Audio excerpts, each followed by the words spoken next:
दोस्तों, वैदिक काल में त्रिपुर नाम का एक असुर राजा था। उसने नागों, यक्षों, गंधर्वों तथा किन्नरों को जीतकर अपना राज्य दूर दूर तक फैला लिया। उसके 3 पुत्र ताराक्ष, कालकाक्ष तथा विद्युत काली हुए। इन तीनों ने देवलोक पर विजय पाने के लिए तप के नियमों का पालन करते हुए पितामह ब्रह्मा की कठोर तपस्या की। उनके दृढ़ संकल्प तथा तपोबल को देखते हुए ब्रह्मा जी प्रसन्न हुए और प्रकट होकर कहा, तारक पुत्रों, मैं तुम्हारी तपस्या से प्रसन्न हूं। मनवांछित अपने इच्छित वर मांगो। ब्रह्मा जी को साक्षात प्रकट हुआ देखकर तीनों ने उन्हें प्रणाम करके कहा, भगवान, यदि आप हमारी तपस्या से प्रसन्न हैं तो हमें ऐसा वर दीजिए कि हम तीनों अलग अलग नगर बसाकर उस नगर समेत अंतरिक्ष, आकाश तथा किसी लोक में जहां चाहे भ्रमण कर सकें तथा जब तक वे नगर मिलकर एक न हो जाएं तथा एक ही बाण से कोई उन्हें बेध न दे, तब तक न तो वे नगर नष्ट हो, न नगरवासी और न ही हमारी मृत्यु हो। ब्रह्मा जी ने कहा, तथास्तु, ऐसा ही होगा। ऐसा कहकर ब्रह्मा जी अंतर्ध्यान हो गए। ब्रह्मा जी से ऐसा वर पाकर वह तीनों दैत्य बड़े प्रसन्न हुए तथा अपने पिता त्रिपुरासुर को अपने वरदानी होने की बात बताकर असुरों के शिल्पी मैदानों को 3 पुर यानी 3 नगर बनाने का आदेश दिया। मैदानों ने अपने शिल्प तथा माया से 3 नगर का निर्माण किया। एक सोने का, एक चांदी का तथा एक लोहे का नगर बनाया। तीनों पुर यानी तीनों नगर बन जाने पर एक एक पुर देवलोक, एक पुर मृत्युलोक और एक पुर पाताल लोक में उन तीनों पुत्रों ने स्थापित किया। 3 पुरों का स्वामी हो जाने पर उनका पिता त्रिपुरासुर कहलाया। इस प्रकार तीनों दैत्यों ने अपने बल तथा मायावी कौशल से तीनों लोकों पर अपना अधिकार जमा लिया। युद्ध में उनका किसी प्रकार नाश नहीं हो सका, कोई हरा नहीं सका। वरदान के मद में चूर होकर वह तीनों लोकों में अत्याचार करने लगे। ऋषियों, ब्राह्मणों के आश्रम नष्ट कर दिए गए। देवगण प्राण बचाकर इधर उधर छिपने लगे। त्रिपुरासुर तीनों लोकों में अपने वरदानी पुत्रों के साथ उत्पात मचाता रहा। उनके वरदानी नगर अभेद्य थे।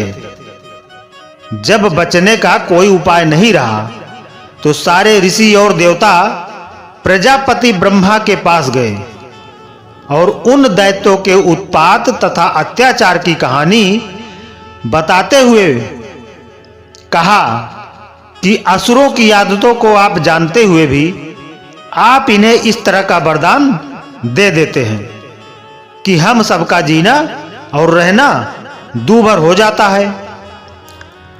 अब इस संकट से मुक्ति का उपाय भी आप बताएं। देवों ऋषियों का कष्ट सुनकर ब्रह्मा जी भी दुखी हुए और कहा, अपने दिए वर का फल मैं भुगत रहा हूं। मेरे प्रति भी अपराध करने से वह चूक नहीं रहे हैं। अब उनका नाश करने के लिए केवल महादेव शिव ही समर्थ हैं। चलकर उनसे प्रार्थना करनी चाहिए कि इस संकट से वह ही उद्धार करेंगे।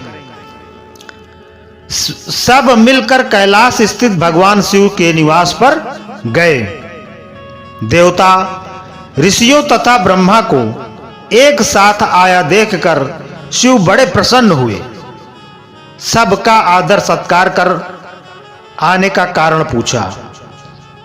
तब ब्रह्मा जी ने कहा, सर्वेश्वर, तीनों लोकों पर संकट आ पड़ा है। त्रिपुरासुर के 3 पुत्रों को मैंने एक अमोघ वर दे दिया है। आपके सिवा कोई भी इस संकट से उद्धार नहीं कर सकता। उन तीनों पुरियों के साथ, यानी उन तीनों नगरों के साथ मिलने पर तथा एक ही बाढ़ से उन्हें ध्वस्त करने पर इस संकट से मुक्ति मिलेगी। भगवान शिव जी ने कहा, पितामह, जन कल्याण के लिए धनुष मैं धारण करूंगा। आप अपनी तथा देवों की सामूहिक शक्ति तथा तेज से एक दिव्य रथ तथा धनुष बाण तैयार करें। मैं त्रिपुरासुर का उसके पुत्रों, नगरों तथा सैनिकों समेत संहार करूंगा। ऋषि देवता और ब्रह्मा यह सुनकर बड़े प्रसन्न हुए। देव शिल्पी विश्वकर्मा ने एक दिव्य रथ तैयार किया। विष्णु, चंद्रमा तथा अग्नि ने बाणों को अपना तेज दिया। वरुण, यम, कुबेर आदि लोकपालों ने रथ के अश्वों को अपनी शक्ति दी। अथर्वा, अंगिरा आदि ऋषियों ने रथ चक्रों को अपना तेज दिया। वायु ने रथ को वेग शक्ति दी। इस प्रकार देवों तथा ऋषियों की सम्मिलित शक्ति से तथा तब तेज से तैयार रथ पर भगवान शिव दिव्य धनुष बाण के साथ ब्रह्मा दंड, रुद्र दंड तथा काल दंड लेकर बैठे। भगवान शिव ने कहा, अब इस रथ का सारथी कौन बनेगा? देवों ने कहा, देवेश्वर महादेव, आप आज्ञा दीजिए। जिसे आप कहेंगे वही सारथी बनेगा। वही त्रिदेवों के आदिदेव प्रजापति ब्रह्मा जी रथ का सारथ्य स्वीकार करें। इन्हें ही पता है कि किस कौशल से रथ को कहां ले चलना है। देवों ने संपूर्ण लोकों के सृष्ट प्रजापति ब्रह्मा को शिव के रथ का सारथी बनाया। भगवान शिव का रथ आकाश मंडल में उड़ चला। शिव के प्रलयंकारी अस्त्रों शस्त्रों के प्रभाव से जब त्रिपुरासुर की तीनों पुरियां अलग अलग नष्ट होने लगी, तो तीनों अपनी तथा अपने नगरों की रक्षा के लिए भूमंडल पर एकजुट होकर शिव का सामना करने लगे। ब्रह्मा ने उन तीनों को एक साथ एकजुट होते देखा तो रथ को बड़े वेग से संयुक्त पुरों को सामने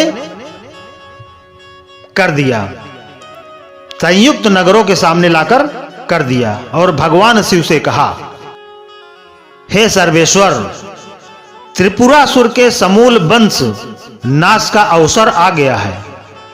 तीनों नगर इकट्ठे होकर आपका सामना कर रहे हैं। अब आप सरसंधान कीजिए और इन असुरों को मारकर त्रैलोक्य की रक्षा कीजिए।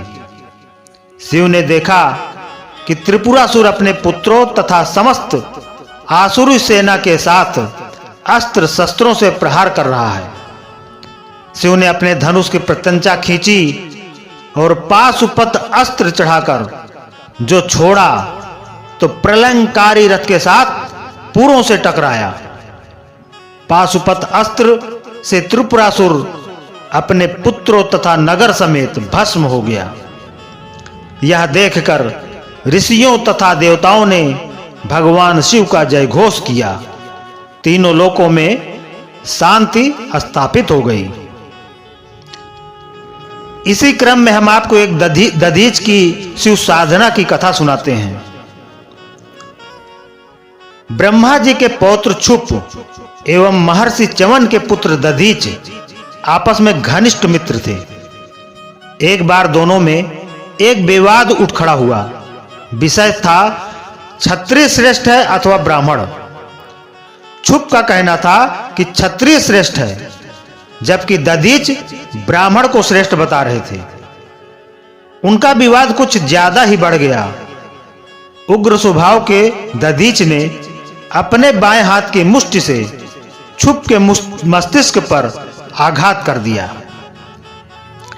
मुष्टि का प्रहार होते देख छुप क्षुब्ध हो उठा। उसने अपना वह वज्र उठाया और उसने तपस्या करके पितामह ब्रह्मा से प्राप्त किया था उसे दधीच पर चला दिया। वज्र के वार से दधीच की पसलियां टूट गईं और वह बेहोश होकर नीचे गिर गया।